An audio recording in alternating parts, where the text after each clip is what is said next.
To fa alhamdulillah. Yanzu muke jin labari cewa an kama maƙwamusan da suka ƙwamushe babar mawaƙi Dauda Kahutu Rarara a jihar ta Katsina. Yayin da muna tare da cikakken bidiyon a cikin wancan namu mai albarka mai suna Tushen Hausa. Tun mai sauraro assalamu alaikum wa rahmatullahi ta'ala wa barakatuhu mai sauraro, idan ba za ku manta ba a kwanakin baya sati 3 da suka gabata an ainihin ɗauke mahaifiyar Dauda Kahutu Rarara mawaƙi a masana'antar Kannywood.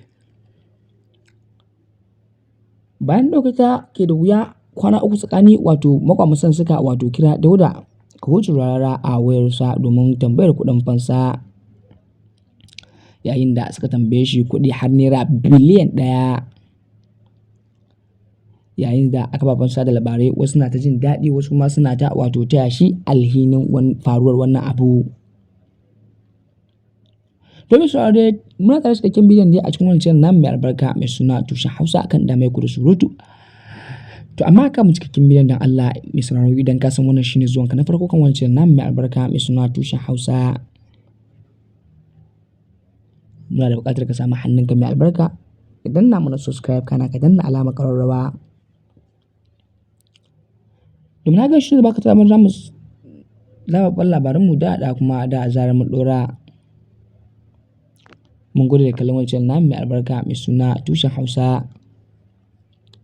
To assalamu alaikum wa rahmatullahi ta'ala wa barakatuhu mai sauraro. Barkanmu da jimirin da kasancewa da mu da ku a cikin wannan rana mai albarka. Labarai da muɗumin su kamar dai kullum yadda muka saba kawo muku zafafan labarai. Sai ma wancan namu naku mai albarka mai suna Tushen Hausa ya leƙo zafin batu da ke ta trending a kan social media kan batun kama maƙwamusan da suka ɗauke mahaifiyar Dauda Kahutu Rarara. Don misali idan ba za ku manta ba a kwanakin bayan an tattauna da maƙwamusan wannan baiwar Allah kan batun kuɗi za a ba su naira biliyan 1, yayin da bisani suka rage masa naira miliyan 100 a cikin kuɗin da suka buƙata. Ya zama cewa kuɗin ya koma miliyan 900. Yayin da yau ne na ci karo da wani zazzafan bidiyo yana trending a kan social media kan batun kama maƙwamusan mahaifiyar Dauda Kahutu Rarara jarumi a masana'antar Kannywood kuma mawaƙin siyasa. Yayin da mai gaskiyar batu a kan wannan lamari da yake ta trending a kan social media.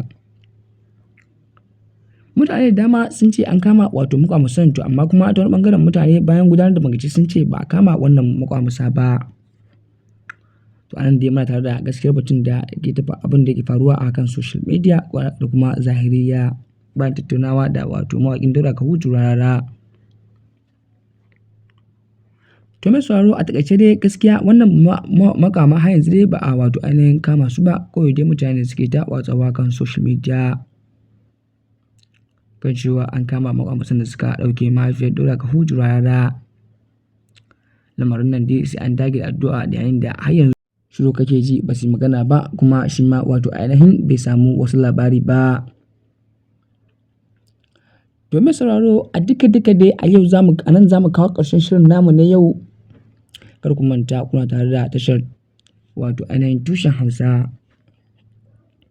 Kar ku manta dai buƙatar mu ɗaya, in kun san wannan shine zuwanka na farko ka danna mana alamar subscribe kana ka danna alamar ta ƙararrawa. Domin haka shi ne baka samu da labaranmu za a fara zarar mun ɗora. Mun gode.